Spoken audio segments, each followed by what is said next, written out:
it's not something that somebody has control over. It's almost like asking somebody to stop breathing. It's not just stop your substance, life will be better. You know, it's not about that. There is so much more to it.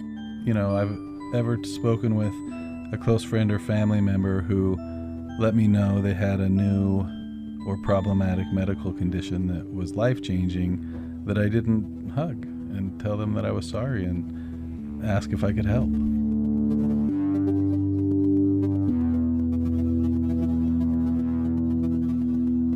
Welcome to episode 5 of Debunked, the only Utah podcast combining evidence-based health practices with storytelling to challenge the stereotypes and debunk the myths about harm reduction, opioids, and substance use disorders. I'm Tim Light, and today we will be discussing the myth that addiction can be cured if you have enough willpower. In this conversation, we'll talk about how addiction is a chronic illness. We'll talk about medication for addiction treatment, or MAT, which in the last couple weeks was changed by the American Society of Addiction Medicine from medication-assisted treatment, or MAT, to medication for addiction treatment, with the same acronym of MAT. We'll also hear stories about personal journeys of healing and about some of the key components to those journeys. And then we'll end with compassion, because harm reduction is all about compassion. My name is Michelle Chapoose. I am from Fort Duchesne. I'm a member of the Ute Indian tribe, Uncompahgre Band. I'm a drug and alcohol counselor. I'm a substance use disorder counselor. Let me correct myself on that. I've been working in the field for approximately 10 years, and I love it. And I've been working with USU for about a year now, And a little we love over her. a year. Yeah. So I work with the tribal communities throughout the state of Utah, just doing opioid education and Narcan and naloxone training. That's me. Michelle's the queen. She's so good at what she does. Yeah. Why, thank you. And then we have Dr. Green. Hello, my name's Patrick Green. I'm a family practice physician in Tooele, Utah. I have a clinic there. We treat everything from babies to our older adults, and we do quite a bit of substance abuse treatment. Wow. Something that I've been doing for about the past 14 years in addition to primary care. All right, Adam, you want to introduce yourself? Sure. So my name's Adam Baxter. I'm a person in long-term recovery. Great. I just celebrated my 4th year sobriety birthday. Congratulations. Thank you. Congrats. I work at U.S. Magnesium. It's an industrial chemical plant, and I volunteer as a chapter lead for Young People in Recovery, Tooele County chapter, in my spare time. Very cool. Awesome. What is Young People in Recovery? So it's a national nonprofit organization. It provides recovery resource support services, basically. Okay. So we organize events each month for people in recovery to show them how to live clean and have fun doing it. We give them life skills training and a structured all recovery meeting each week. Wow. Cool. Every week you guys meet. Yeah. Wow. That's awesome. That's And way awesome. Young people in recovery, is it like adolescents, or is it kind of just... It's anybody. Anybody? Okay. Yeah. It's called Young People in Recovery because it was started by young people in recovery for young people. But Okay. it's grown into quite a large thing. And it's still called Young People in Recovery to make everyone feel young, even if they're Yeah. not. Yes. Kind of deal. Okay. Sounds good. Cool. Well, today, like I said, we're talking about the myth addiction can be cured by willpower. And maybe we should talk about it in terms of, like, people often say, you know, you just need to try a little harder. And if you just try a little harder, you can get over this. You know, you can overcome this addiction if you just try a little harder. Adam, what do you think about that when you hear that myth, when you hear the terms, you know, like, just try a little harder, you can get over this? You know, for some people that's doable, you know, just trying a little bit harder. For an addict like myself, I tried a lot of different things to try and stay clean, moving different states, hanging out with different people. But, I couldn't do it on my own. What was key for you then? Finding a support system and a relationship with a higher power was key because I didn't have that. Wow. So, like, more than Young People in Recovery, or was that the type of support system that you found? So I actually got my start in recovery with a 12-step program. So cool. That's my foundation. Very cool. So, Dr. Green, what do you think about that myth when you hear addiction can be cured by willpower? I think it's clearly false. Yeah. I don't think that we would see as much suffering, pain, death, loss if it was something that was as easy as just trying harder. Yeah. But we also are starting to gather quite a bit of scientific evidence that shows us some of the changes that happen with addiction and long-term substance abuse, and why it may be harder than just willpower alone.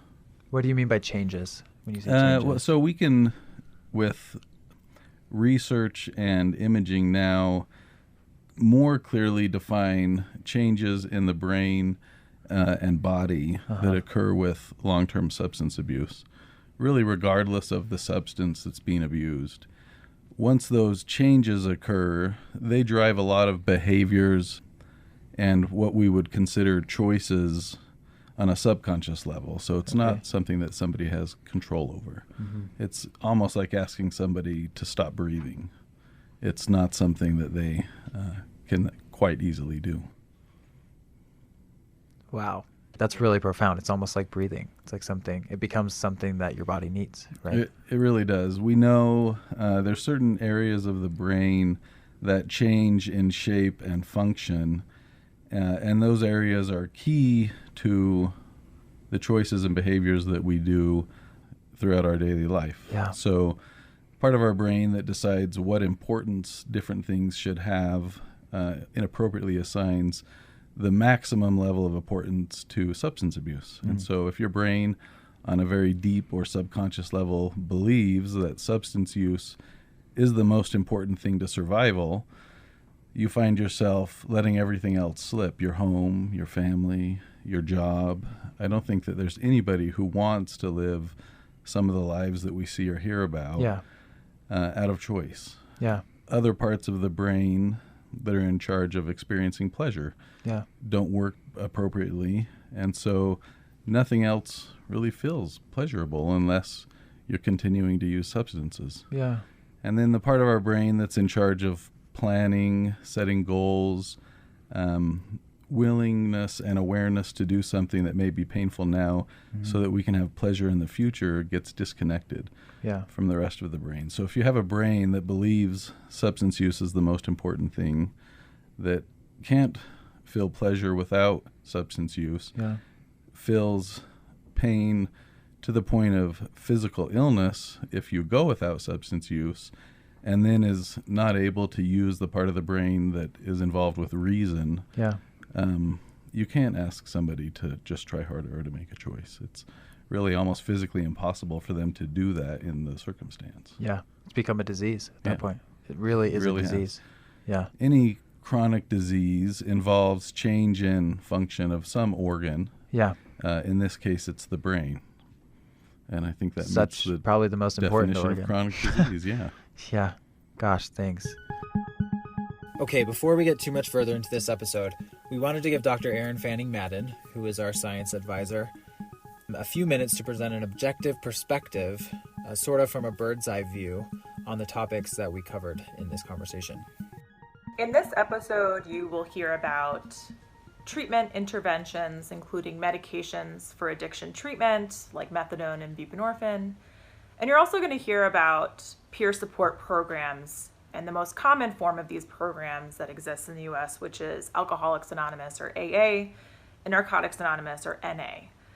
There is a lot of tension between Narcotics Anonymous and Alcoholics Anonymous and people who work with medications for addiction treatment.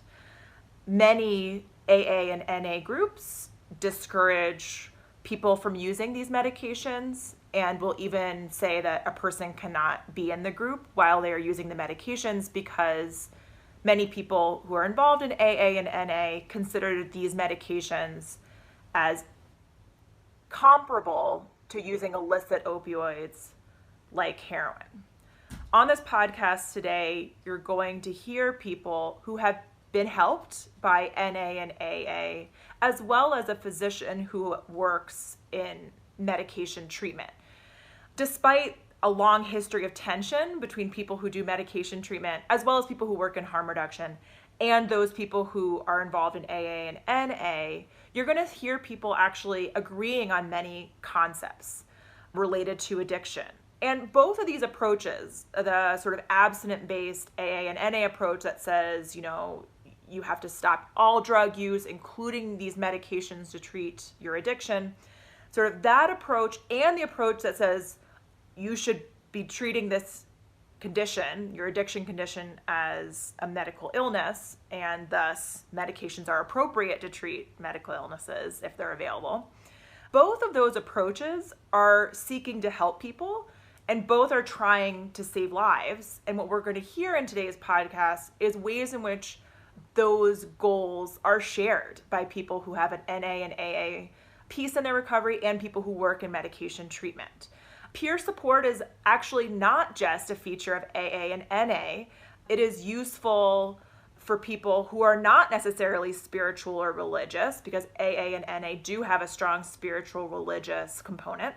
Peer support is also offered in other sorts of treatment programs for people who are not interested in the religious component. And it is an evidence-based practice to receive some kinds of social support from people who also have an addiction or have had an addiction in their past. So research has shown that peer support can help, for example, to reduce rehospitalization due to drug use. So this is a science-based solution, but peer support is not a replacement for help from trained professionals.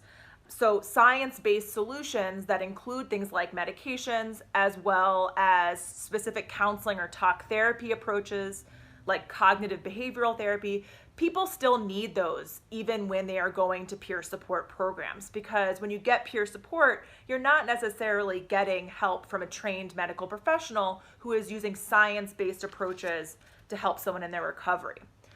So in today's podcast, we're hoping to bridge conversations between people who have a lot of experience in Narcotics Anonymous and Alcoholics Anonymous, and those who are working in medication treatment, as well as those who are working in harm reduction services. We do want to honor the stories of people who have been helped by AA and NA, while recognizing that some of the messages that are commonly used in AA and NA groups can be harmful and are not evidence-based. So for example, as I said earlier, many AA and NA groups think the use of medications for addiction treatment is not acceptable. However, the American Society of Addiction Medicine, the American Medical Association, considers these medications the first line of care and essential care for people who have opioid use disorders and alcohol use disorders. Currently, such medications do not really exist for other types of addictions, such as cocaine use disorders, though there is some promising research that means that maybe we will have these medications someday. And I just want to read a quote from someone who works in harm reduction about their experience with NA and AA. So this is a person who is a harm reduction practitioner in Austin, Texas, and he said, "The 12-step fellowship saved my life. But in that fellowship, we probably kill more people than we help. I have a friend that was told by a gentleman in AA that he would only sponsor my friend if he got off methadone in 6 months. My friend did it and relapsed within 7 days and died." So I think it's really important that we hold NA and AA to the standard of science while also recognizing the significant good that they have done in a lot of people's lives. I want to go back to something Dr. Green just said about nobody wants, to be living a life where maybe substance use becomes that substance is a thing that they need and other things might fall to the side. Adam, what do you think about that? I think it's definitely true. My drug of choice was heroin, which I used IV, and it got to the point where I had to have that waking up just to feel okay for the day. And at that point, it's your whole life revolves around it. Like, did you have your family at that time and stuff? Yeah, but I was completely disconnected from them. Yeah. The drug was more important than anything. Yeah. It's not the lifestyle I wanted, but my body needed it. Yeah. Michelle, how have you seen this play out in your career as a substance use disorder counselor? Well, first off, I just want to say, man, you guys totally debunked this whole myth right I there know. with that statement. Should right? we just be done? We just hit it right on the nail on the head. Yeah. So what I love about what they're saying, everybody is saying, is that in the drug and alcohol field, when you're working with somebody, nobody wants, like we talked about in the last episode, kind of this whole moral lens that comes over. Yeah. Nobody wants to feel like they are incapable of choosing a better life or doing something different. So there's just this big old, misconception that I can be smarter. It's like when you play a game, you have to know the rules. Yeah. And in order to advance in the game, you have to know how the game works and how the rules go. And so with recovery, from what I found from my own personal experience, is that understand what is going on. Then all of a sudden this sheet of moral, like, there's something wrong with me morally. Why can't I choose my family? Why can't, or when people look at you like, why can't you do this or this and that? So like when in the context of somebody using, like if they relapse or something and they say, why did I relapse? Like, why did I choose this over all these other things that I'm putting in my life that I think, that I know are better than me relapsing? Is that what you're talking about here? Yes, exactly. Yeah. And then what comes in is guilt, shame, and we all know that those emotions and those feelings perpetuate substance use. Yeah. Because if you're feeling like you're crap, then it's like, I'm not worth this. I can't do this. Then you hear, the disparities coming in. And so, if we look at like with the harm reduction components, if we understand that our body is experiencing what it's experiencing because of what opioids do, and it's hijacking the way, we connect with the people that we love or those things that identify us as an individual. Once we recognize that, okay, I need to be able to think clearly, but I need to stop my substance. Yeah. But in order to do that, I have to take the first step of being able to function, because I know what my substance does to my body when I stop taking it. These little steps. I think sometimes people feel that there's a huge misconception that recovery is this destination. It's like all of a sudden, you pass go, you collect $200, bam, you've got it. I've completed a 65-day program, so on and so forth. But the reality is it's a continual journey. We've got to be able to recognize that there are going to be instances, because of what it does to our body physically, where we need to make adjustments. So let's say we're going down one path and one method, a self-help group, let's say like NA, and all of a sudden that just stops working for us. We can't, for whatever reason. Then it's like, okay, what is it that I need? What is it that's going to help me move forward? So it's a continual thing. It's not just about, well, you have to work. Recovery is about working. I mean, I think we all know that, right? But it's not just about your willpower. Yeah. And so if we're so stuck on ourselves and that we have the ability, so egocentric, it's like, I can defeat this. Right. But then when you fail, all of a sudden it's like, I failed. Yeah. And so I love how you talked about with your higher power, because that is such a key Adam component. Talked about yes. Power, Yeah, I have a tendency to pointing at people and not like saying their names. That's okay. That's okay. But to be able to surrendering is so key. So I think that's interesting, because even if we just talk about like the physiology of addiction, we can still surrender to the knowledge that we have that this is a disease, that it's changed, it's changed somebody's brain, and now the neural pathways and things are changed, and so they have to surrender to that knowledge so that they can get treatment, right? Yes. And I think the beautiful thing about, this podcast is geared towards harm reduction. And last episode, we talk about how harm reduction is compassion. So if you're being compassionate to somebody, that's a form of harm reduction. I think we can go and we can say, when we're taking different forms of treatment as well, we can almost consider those. I mean, we should consider those harm reduction, like going to a group and making sure you have a good support system. We talk also a lot about medication-assisted treatment as harm reduction, which I think is like, getting to what Michelle was saying and doing the things that you need to do in order to, to help you be successful in your recovery. Yeah. But then even if there is a person that does, maybe they falter and they reuse, it's like, okay, let's find out what happened. Let's map the experience. What were the triggers? What was the environment? Now let's come up with a safety plan. What can we do? What can I do to help you figure out, okay, this environment does not work for me. But maybe it wasn't the environment, maybe it was the emotion. And the emotion is the one that drove the unmanageability from the situation that led to the distraction. Yeah. So you can see it's just this huge dynamic dance. Yeah. It's not just about try harder. Yeah. There's so much more to it. Oftentimes it's not even anything very significant that started the relapse process. Once you have the neural pathways in place, anything really can start that. And it kind of comes down to the idea of conditioning. If you are exposed to the same things in the presence of a reward repeatedly, your brain starts to associate those things with that reward. And so it could be a smell, a song, a person, a place, an emotion, a time of year, 1,000 little things. Yeah. And next time that you're exposed to one of those triggers that you've conditioned your brain to, it starts that process of anticipation, excitement, desire, craving, and thinking about relapsing. And if you don't have any way to shut that process down, then it will eventually result in a relapse. And so I think it's really important that people start to understand it's something you've conditioned your brain to do, which our brain is very good at. And just like you inadvertently conditioned it the first time, you can recondition those triggers to other positive or negative rewards, or you can work with a therapist to weaken their effect. But once we know what like they the are, we can address cravings and them. stuff. Absolutely. Yeah. And just having the understanding of what's happening inside of your body and your brain oftentimes gives people the power to stop that process.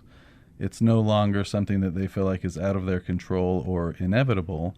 It's something they can almost picture, a circuit laid out on the floor where if you push this button, this light turns on. Yeah. If you just stop pushing the button, the light will turn off and you can let it go. And it can have pretty dramatic impacts for people just to learn and understand what's happening. Yeah. Adam, can you pinpoint a time when, you kind of saw this play out in your recovery, what Dr. Green was talking about? Yeah, definitely early on in my recovery. I used a lot in Tooele County, so anywhere I went, seeing people in the store, there were a lot of things that could trigger that urge or desire for the drugs. It probably didn't help that I sold drugs to use drugs. So, it was everywhere. But a big part of the program that I was involved in was you had to change everything in order to keep your recovery. So that's what I ended up doing. I stopped going to certain places, stopped hanging out with certain family or friends, and stopped doing the things that I was doing so I could move past them, like he was saying. Yeah. Was that hard? It is, and I pride myself on showing people that it is possible to do that where you live, because it's very difficult to do, and I like to show people every day that it's possible. Yeah. So, and thanks for both Dr. Green and Adam for sharing that, and Michelle. Okay, we're going to take a quick break, and after the break, we'll talk about medication for addiction treatment. So we'll be right back. The Debunked podcast is made possible by our members, and USU's Department of Kinesiology and Health Science is committed to educating and serving students and members of both local and extended communities in the fields of kinesiology and health science. Information at khs.usu.edu. And the Emma Eccles Jones College of Education and Human Services, committed to quality teaching, outreach, and research, offering services to the community and providing students with real-world service and research opportunities. Information at khs.usu.edu. Welcome back to Debunked. The myth that we are debunking today is addiction can be cured if you have enough willpower. Earlier on the show, we talked about how addiction is a chronic illness, thus it cannot be cured by willpower alone. Now we're going to jump into talking a bit about medication for addiction treatment, or MAT. In talking about harm reduction, sometimes, like I said, we talk about medication-assisted treatment. Dr. Green, do you guys at your clinic, we use a lot of medicines. You do? Okay. Just before I started the clinic that I'm at now, I was the medical director for a methadone clinic here in Salt Lake City for a few years. When I opened a clinic in Tooele, I gave up my capacity as the medical director, but I continue to use a number of different medications depending on what substance abuse disorder we're treating. Yeah. Sometimes we hear people say that, you shouldn't, that medicated assisted treatment isn't actually, like air quotes, being clean. It's not actually being substance free. What are your thoughts on that? I disagree with that. I think there's a couple of different ways to view it. But if we accept the idea that substance abuse is a chronic disease, meaning that it has changed the form and function of organ or a system in our body, there's medications that can help. And any other illness that we treat, we're willing to use medications to try and restore a more normal level of function. Right. So I don't have a problem using medications. Usually when we're talking about medication-assisted treatment, we're talking about opiate dependence in particular, and the use of either methadone or buprenorphine. Right. And those medications are absolutely life-saving. Not only have they been shown to reduce the transmission of hepatitis, HIV, reduce overdose deaths and injury, but they allow us to control some of the harder aspects of recovery. Often in the beginning, like Adam mentioned, you're looking at the prospect of changing your whole life. Yeah. Which, I mean, if we can just pause. I'm sorry to interrupt your thought. That's so heavy. Pause. That's so heavy to change your whole life. It's huge. I mean, think about, I'm not going to see my best friend or some of my family members, and like I might need to move. I mean, can we all please just accept how incredibly heavy that is, right? I mean, it is an extremely daunting and overwhelming prospect at the beginning of recovery. And we can postpone some of the things until later with the use of medications like methadone and buprenorphine. We can stop the process of physical withdrawal symptoms. We can stabilize a lot of the neuropathways and changes in the brain that need to heal. And then we can deal with them later once we have a good social network in place, we have employment in place, and we have a lot of the other support networks in place. Not to mention, hopefully months of sobriety. Yeah. So those medications are a tool That we very can much use so. Almost like to restabilize Yeah. and get, to move into those other aspects of recovery. I think the other important distinction is when used appropriately, there's no euphoria or high from the use of buprenorphine or methadone. Can you repeat that one more time? Yeah, there's no euphoria or high when used appropriately with methadone or buprenorphine. So when used appropriately, people are not getting high Correct. from using methadone or buprenorphine. And with buprenorphine, if you're using it at the recommended doses, it blocks the effect of pain medications and heroin. So if you do have a relapse, you don't experience the euphoria or the high from the substance of abuse, which can be huge, right? It keeps one slip up from turning into a week or another year or an overdose. So I think the medications are invaluable tools when it comes to recovery. That's a perfect definition of harm reduction right there. Yeah. It prevents one slip up from becoming a week or a week of using or an overdose that might result in somebody dying. That's also like so profound, right? Gosh. So just a quick side note, everybody in the room is shaking their head in agreement. I know nobody can see that, but we're all like, yeah, exactly. Yeah. The medication's not the only way. No, and it's not for everybody, right? And it's just like if somebody comes into my office with diabetes, we tailor the treatment to them. And there's different medicines that we choose under different circumstances. And some people may be able to control and enter remission from their diabetes with changes in diet and exercise. And I think that's fantastic. Right. So it's all about trying to figure out what everybody's individual goals are, what their beliefs are, and what's going to work the best for them. Yeah. Which makes treating substance abuse in primary care so wonderful. Yeah. Because we don't approach other diseases like most people approach substance abuse treatment. If I have someone come into my office with high blood pressure and we take their blood pressure at the beginning of a visit and they're above 140 over 90, I don't kick them out of my office. I don't take their medicine away, and I don't shame them in the street. And so we don't do that with our patients for substance abuse either. We encourage them to come whenever they can or need to come. If they have a relapse or if for some reason they fall out of treatment, we encourage them to come back and try again. Of course. And we try our best to treat the big picture. So we focus a lot on having healthy relationships, making sure that we understand other physical or psychiatric issues that we need to be addressing. Yeah. And we try very hard to do it all in a setting that would be the same as it would be for any other chronic illness. Yeah. So I love I love saying that addiction is a disease, because it is.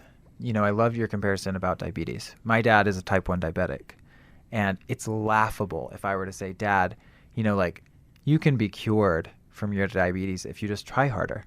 Right. It's impossible. Because he is insulin dependent. He has to have insulin or he will die. Since he was 17 years old, that's how it's been. So, what do you think, Adam, when you hear somebody acknowledge that an addiction is a disease, and and it's something it's like any other disease, and it should be treated that way? What are your thoughts on that? Yeah, I totally agree. And your analogy there with diabetes was spot on. You can't try harder to be free of diabetes. You have to be insulated. You have to have that insulin. Yeah. And it's something you just live with, and you're treated, and you live your life in a way that manages your disease. Yeah. Right? Like any other chronic illness. That's right. You try to optimize your diet. You try to optimize your physical health, your exercise, your sleep. You try to optimize your relationships. You try to make sure that you have purpose in life. You have a job that you hopefully enjoy. Are you talking about if you have an addiction, this is what you do? This is what we do with life, right? If you come to the doctor and you're suffering from any chronic illness, it doesn't matter if it's depression, anxiety, diabetes, hypertension, opiate dependence, alcohol dependence. Really, the treatment should be the same, right? We should look at your life and try to start making decisions that improve your chances of health and happiness. Okay, I just have to say really quick, for a second, I thought you were talking about diabetes still. And so it was this beautiful moment of clarity when I thought, oh, maybe he's talking about addiction. Both. Yeah.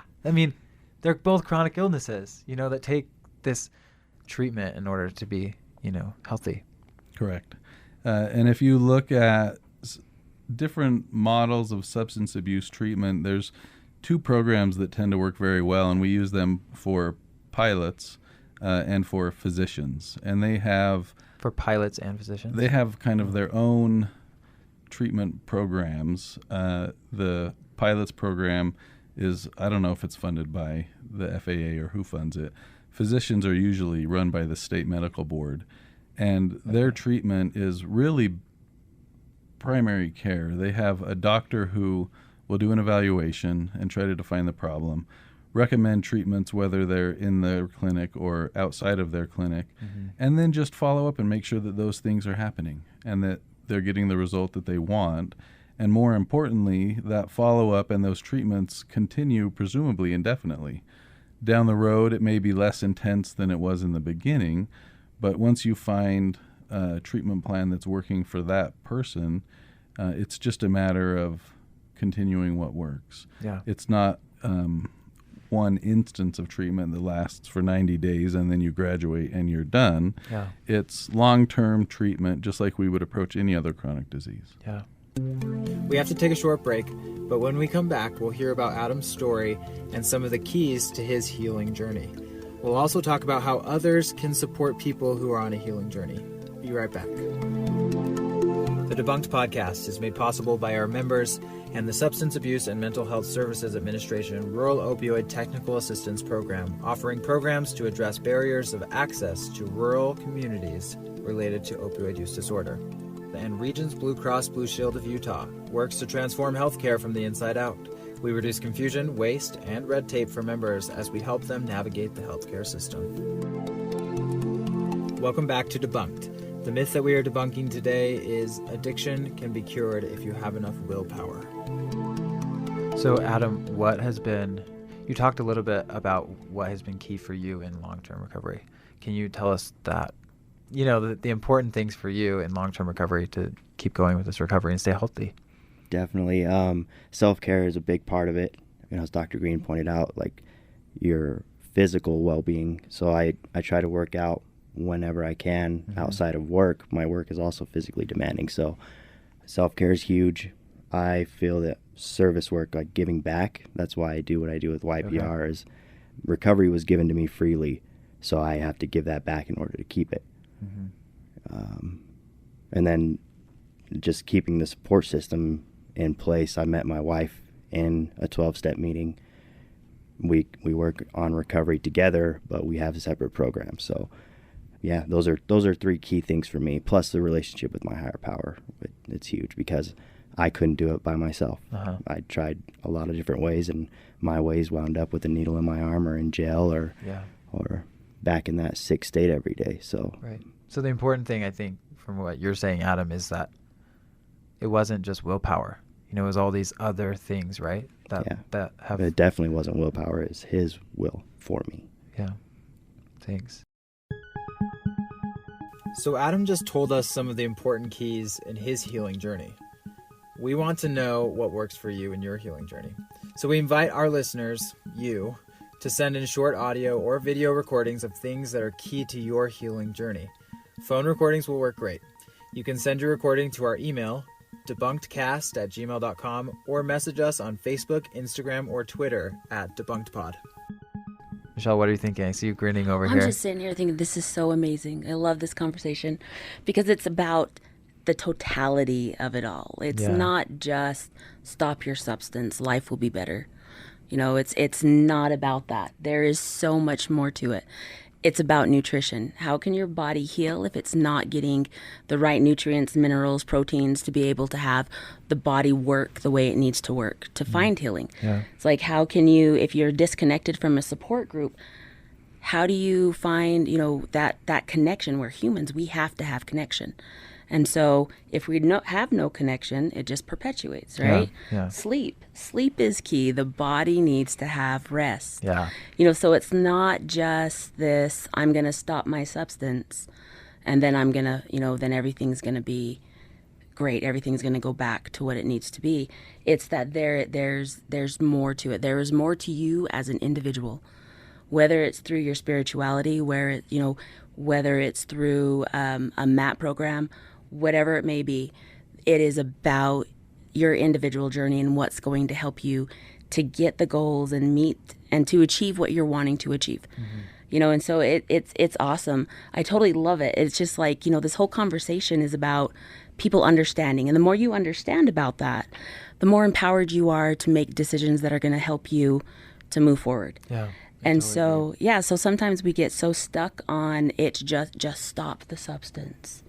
Just stop. So there's, you know, I hear lots and lots of stories of family members who they themselves are not using, but they have a person in their life that they love a lot who is using and maybe an active addiction, and they feel helpless, you know. And oftentimes, it's like this gamut of emotion, but like it's, you know, a relapse happens or their person is out on the street using and then they're angry and they just say, I just want them to stop. Like I want them to try harder. Like what would you tell somebody if they came to you and said that? We have this discussion a lot, and I think the important thing you touched on at the very beginning, which is compassion. Most of us, you know, we would not kick a family member out or have a formal and painful intervention if we had, you know, a father with diabetes who was not controlling their diabetes.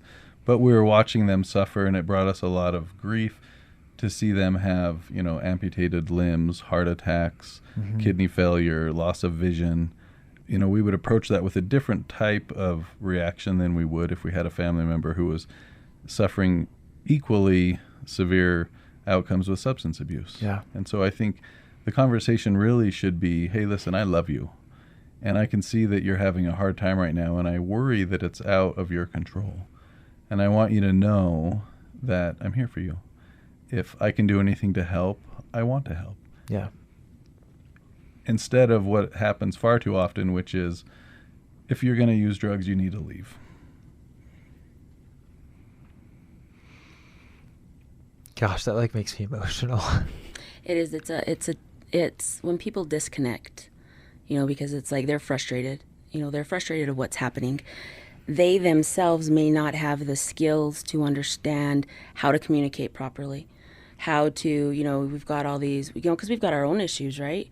And if we have the family members, or you're talking family members? Yeah, family members. Yeah. So if we have somebody in our family that is actively using, or is, whatever the substance may be, it's going to bring up our stuff too. And if we don't get the education as a family member to find out how we can help support, it's not about, you better stop this, or you're going to do this, or, that shame-based type motivation. You can never force somebody. But it's like, but as a family, it's important for families to keep themselves healthy also. But, one of the biggest challenges I see in the field is that somebody goes through a program, they do very, very well, but they go back into an environment that's not very healthy. And so old behaviors are re-engaged, old coping mechanisms are re-engaged. And so, there's this part that happens within a family, not all families. I'm not saying all families are like this, but it's like, that is your problem. They're saying this to the person who has a substance use issue. Yeah. That is your problem. You are the problem. You go figure out your problem.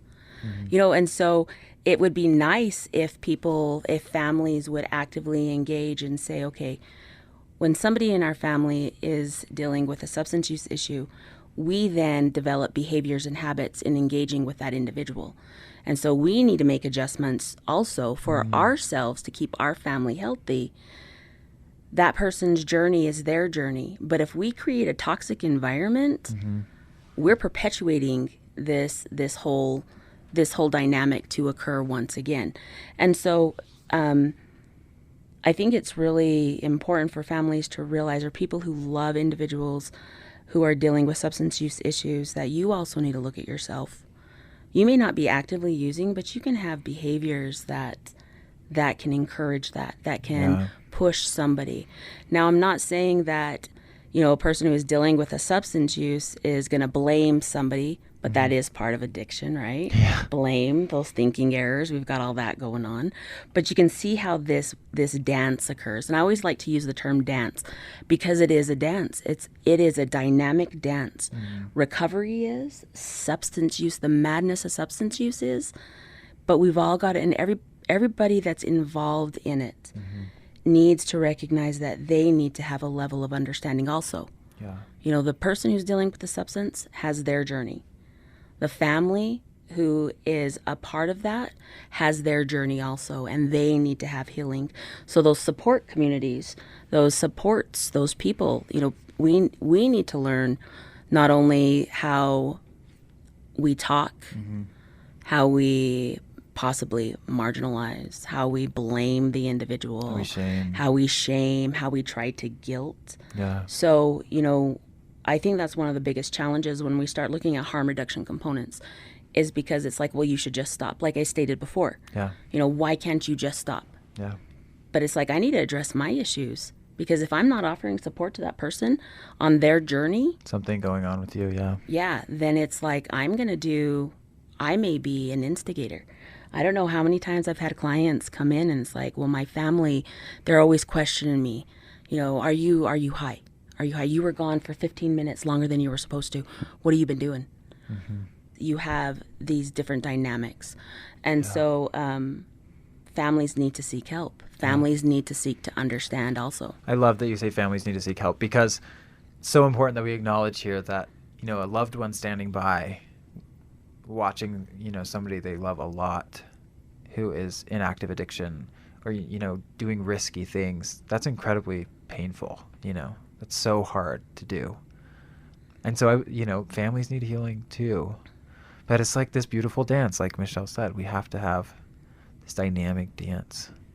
Adam, I want to ask you what you think about this as well. This whole time I've been thinking about Johann Hari's TED Talk, where he states that the opposite of addiction is connection. And that brings in the compassion component that Dr. Green was talking about. And then the whole time Michelle was speaking, it was acceptance was the word in my mind. Like, you have to accept that person has a disease. You have to accept that maybe you contributed. And you have to accept that, it takes a village, basically, for that person to recover. It takes a community around that person for them to continue on that journey. Gosh, thanks.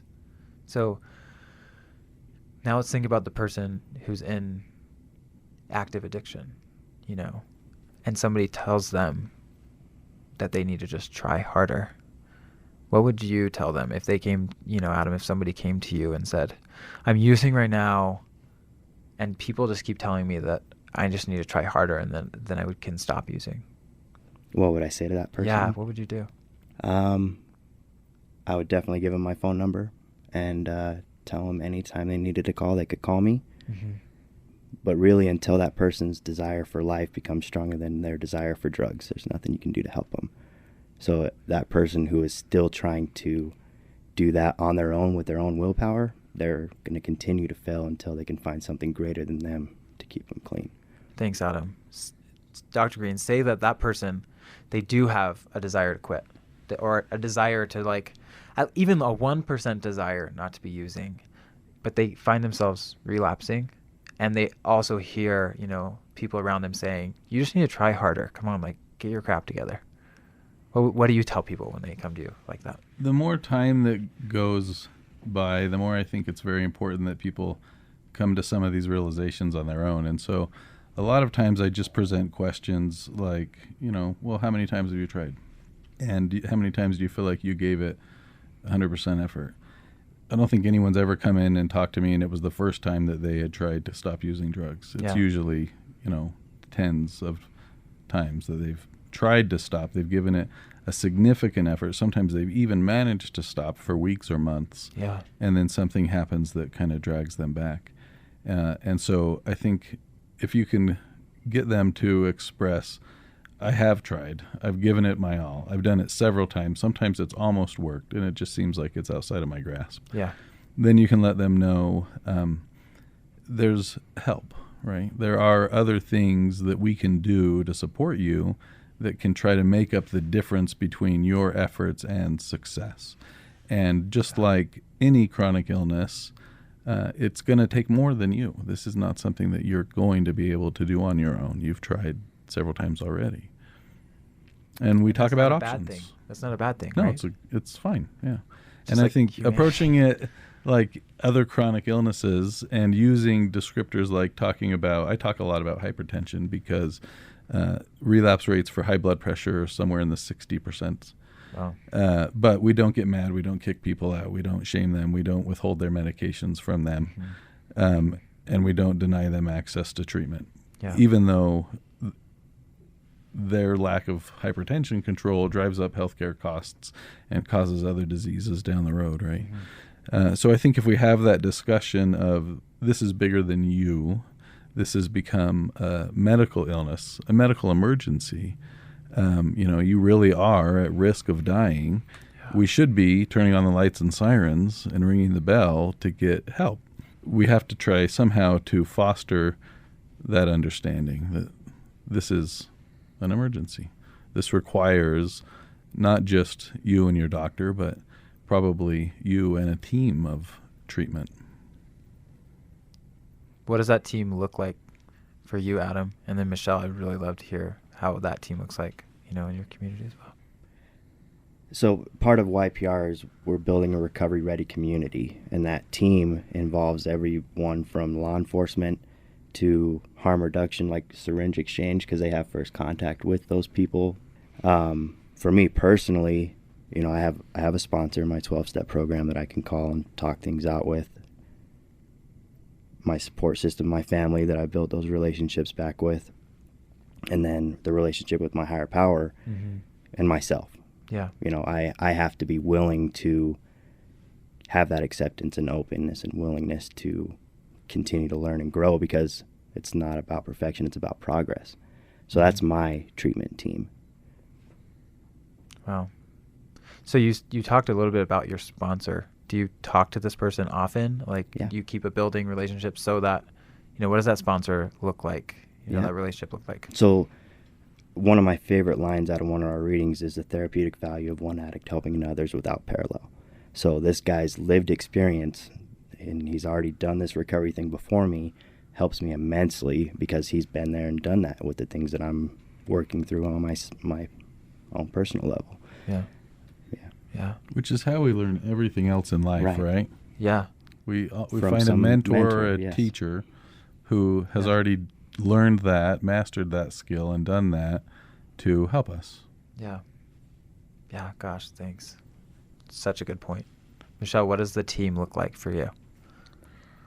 Like as a substance use counselor, is it only just you that's working with people, or do you? So working in the drug and alcohol field as a drug and alcohol counselor, your time with an individual is not as lengthy as if it were a medical type of visit. So sometimes it's like 14 weeks.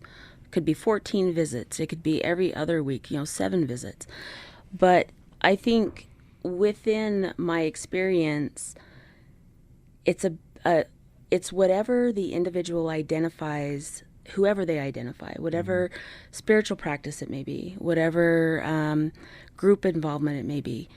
And my position in this is to help them identify and help make those connections. So it's like if I'm talking to somebody, it's not my idea, that's the best part about it. I'm not coming in and saying, okay, well, you need to talk, this is where you need to go there, and you need to go there. It's like, where do you feel you are going to get the support that you need in this part of your journey? Okay, now let's reach out, let's start establishing, let's talk about that. Is it helpful? What isn't helpful? And so I love the individuality of it all. And it's, whatever community they decide to be a part of, even like with family, there's a lot of people who are not involved with their immediate family. Yeah, of course. They've created a separate family. And so, a family of people that maybe are former users, people in recovery, somebody that was a childhood friend and they consider them more part of their family now. So it's whatever's going to work, whatever's going to work for that individual. But then it's important also to help them recognize when it isn't helpful. Yes. When it is working.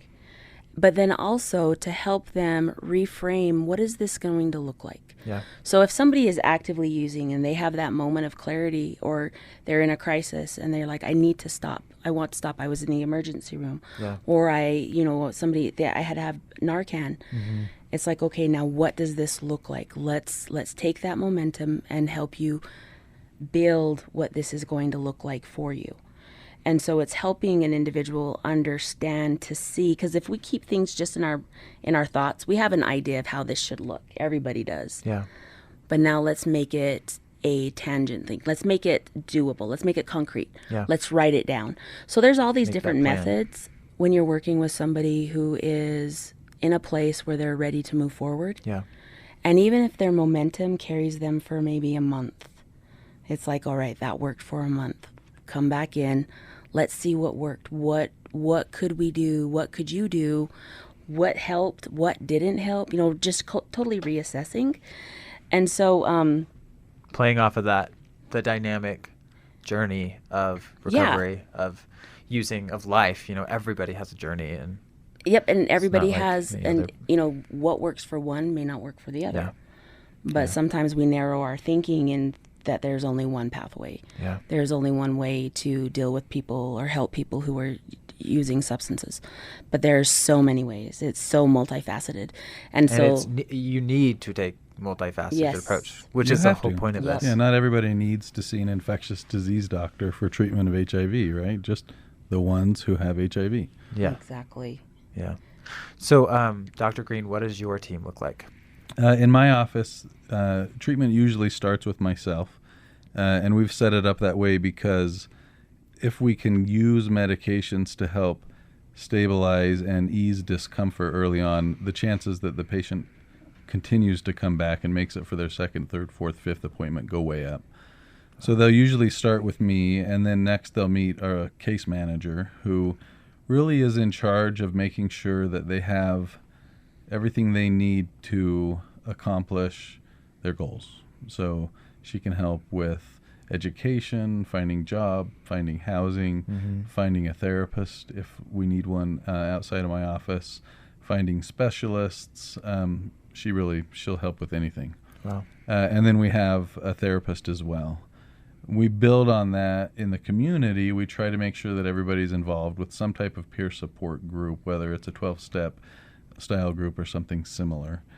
And then if we need something like an infectious disease doctor or hepatologist. We work pretty closely with some of the bigger health systems around.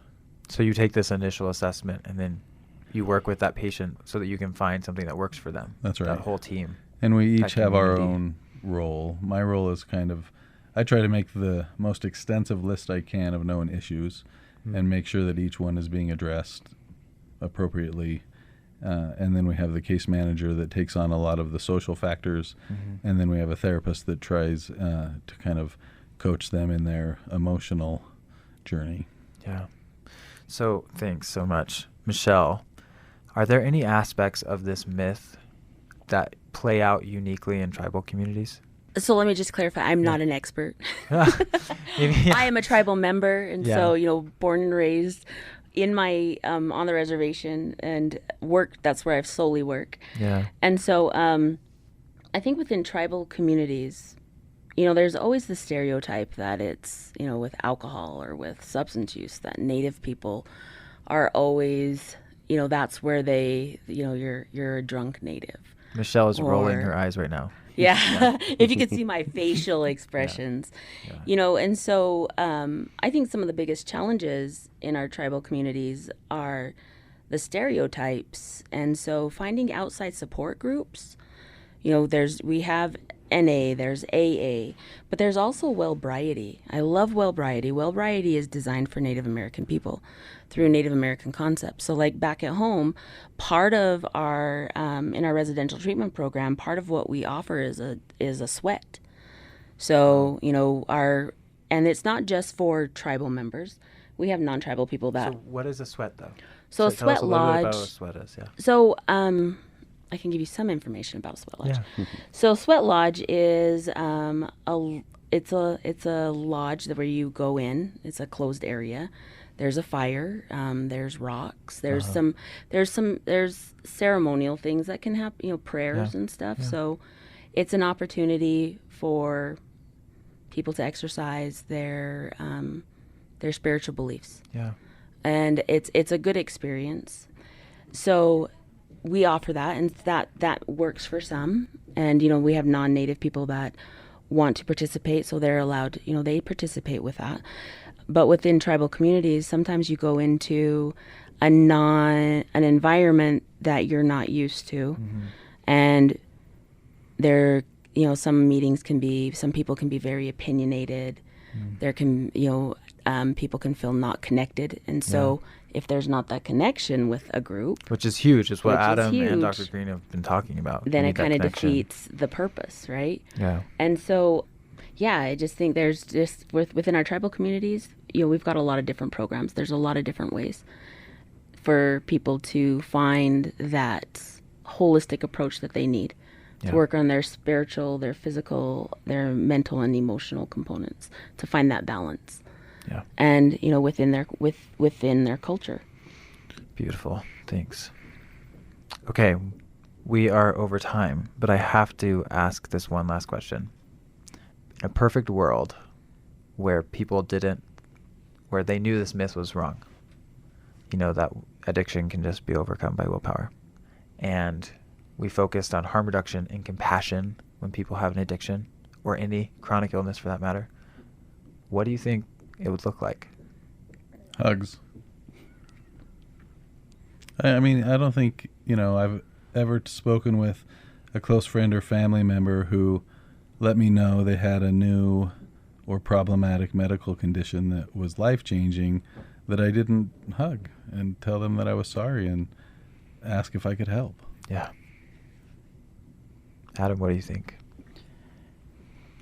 I think it would probably look a little like Portugal. Like they're using the money they spent fighting that to help better these people's lives.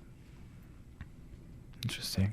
Yeah, that's so important, right? Because we know that one of the, if not the most important thing to recovery is healthy relationships. Yeah. Meaningful relationships, love.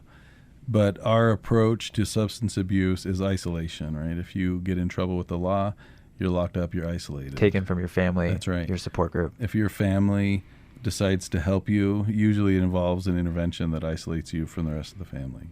If you decide to enter treatment, a lot of times it's a facility that isolates you from the rest of society. And that just doesn't work. Yeah. So we need to change something. Yeah. Is that what you're saying? We need to be more like Portugal. Yeah, we do. So it's funny. I have to say this. When Adam was saying we need to be more like Portugal and use that money, to help people instead of locking them up, one of our editorial board members, Hillary, who flew in from Philadelphia today, is sitting in the room just fist pumping, cheering silently. Yes. As are all of us, because that's a compassionate approach. That's a harm reduction approach. Yes. Right? We're all about harm reduction. Yeah. The Debunked podcast is made possible by our members and the Tribal and Rural Opioid Initiative of Utah State University, an effort to address opioid use among rural Utahns in the hopes of eliminating myths and promoting health. Information at khs.usu.edu/outreach. Thank you for joining us today on Debunked, the only Utah podcast combining evidence-based health practices with storytelling to challenge the stereotypes and debunk the myths about harm reduction, opioids, and substance use disorders. I'm Tim Light, and today we debunked the myth that addiction can be cured if you have enough willpower. Join us for episode 6 on June 10th, where we will be debunking the myth that Native Americans have a genetic predisposition to addiction. On today's episode, we talked about how, like any chronic illness, it takes a multifaceted approach to treat addiction. We talked about medication for addiction treatment, or MAT. We heard personal journeys of healing and some key components to those journeys. And we ended with compassion, because harm reduction is all about compassion. You can find links to the resources mentioned in this episode on our social media platforms at debunkedpod. Speaking of social media, check us out on Instagram, Twitter, Facebook, and YouTube at debunkedpod, or on our website at bit.ly/debunkedpod. Don't forget to tell all your friends about Debunked, and remind them that they can find the show on the podcast app, Spotify, upr.org, and anywhere else they get their podcasts. Debunked is produced in collaboration with Utah Public Radio. Funding for the show comes from the Substance Abuse and Mental Health Services Administration, the Office of Health Equity and Community Engagement, the Utah State University Department of Kinesiology and Health Sciences, and Regions Blue Cross Blue Shield. Our editorial board is Jay Hymas, Adam Baxter, Ashanti Mortz, Savannah Ely, Dr. Sandra Solzer, Dr. Suzanne Prevedel, Dr. Aaron Fanning Madden, Mindy Vincent, Patrick Rizak, Michelle Chapoose, Dr. Maren Voss, Dr. Amy Kahn, Trisha Glass, Lloyd Arrive, Hillary Deesh, and Susie Baker. Debunked is produced by Nick Porth, Shalane Smith-Needham, and Friend Weller, with Nick Porth serving as lead producer. Our creative specialist is Autumn Gibbs. Music for today's episode was created by Nick Porth. Our science advisor is Dr. Aaron Fanning Madden, and our program directors are Dr. Sandra Solzer and Dr. Suzanne Prevedel. I'm Tim Light, host and editorial board member.